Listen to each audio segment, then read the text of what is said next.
বাংলাদেশের বুদ্ধিজীবী মহল থেকে, পেশাজীবী মহল থেকে, ছাত্র মহল থেকে, খেটে খাওয়া মানুষদের মহল থেকে আজকে একটি আওয়াজ আমরা শুনতে পাচ্ছি।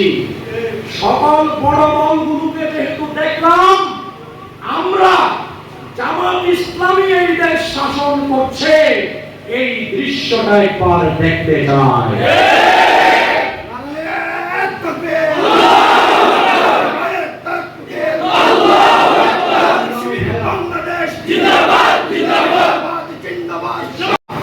ক্ষমতার অপব্যবহার এই দিকে যাতে এই বিজয় আমাদেরকে ধাবিত করতে না পারে। যাদের বিজয় আসে তাদের কি দায়িত্ব কমে নাকি বাড়ে? এটা কি আপনারা বুঝেন? যাদের বিজয় আসে তাদের দায়িত্ব কি হয়? বাড়ে। এবং আমরা বাংলাদেশের বিভিন্ন মহলে এই আওয়াজ শুনতে পাচ্ছি,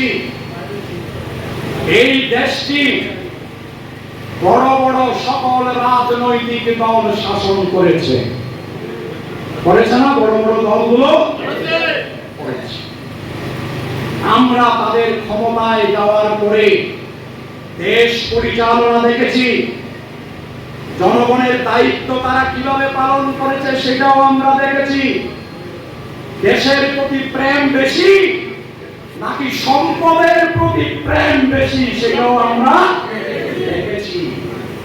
এখন বাংলাদেশের বুদ্ধিজীবী মহল থেকে, পেশাজীবী মহল থেকে, ছাত্র মহল থেকে, খেটে খাওয়া মানুষদের মহল থেকে আজকে একটি আওয়াজ আমরা শুনতে পাচ্ছি। সকল বড় দলগুলোকে যেহেতু দেখলাম, আমরা জামাত ইসলামী এই দেশ শাসন করছে, এই দৃশ্যটা একবার দেখতে চাই।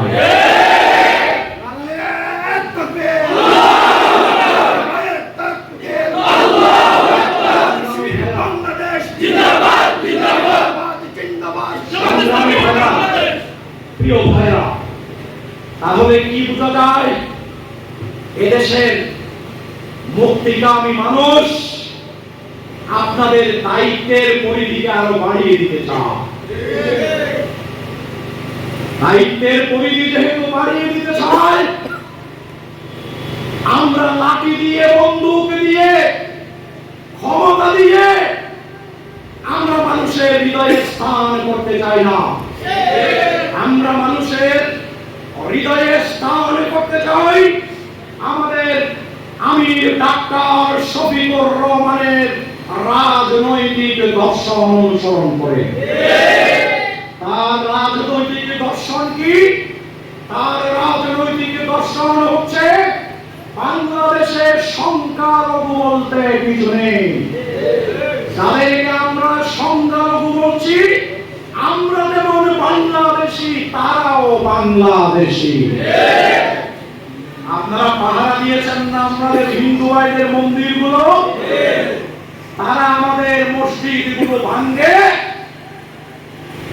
বড় গণতান্ত্রিক দেশের দাবিদার ইন্ডিয়ায় তারা আমাদের ধর্মীয় প্রতিষ্ঠানগুলোকে ভাঙে, চুরমার করে দেয়, আর আমরা তাদেরগুলো পাহারা দেই। এবং আমরা পাহারা দিয়েছি, পাহারা দিচ্ছি, আমরা কথা দিচ্ছি, জামাত ইসলামী, ইসলামী ছাত্র শিবির এই বাংলার বুকে যতক্ষণ থাকবে, তোমরা আমাদের সাথে যেই ব্যবহার করো না কেন, ইসলামের নির্দেশনা অনুযায়ী আমরা তোমাদের কোন ধর্মীয় উপাসনালয়ে মুসলমানদের হাত করতে দেব না।